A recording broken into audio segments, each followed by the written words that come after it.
చివరికి శ్రీచక్రం టీవీ.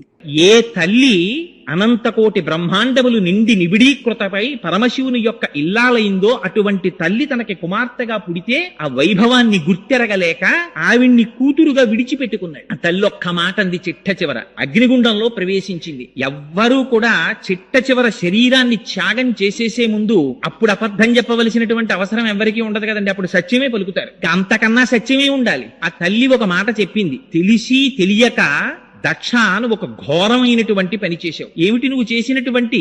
భవాద్వేష్టి నహో శివాహ శివేతిరహ, నువ్వు భవుడైనటువంటి పరమశివుణ్ణి ద్వేషించావు. ఆయనకి లింగ పురాణంలో భవ అంటే సంజీవనం సమస్తస్య జగత సలిలాత్మిక భవ ఇత్యుచ్యతే మూర్తిర్భవస్య పరమాత్మనః.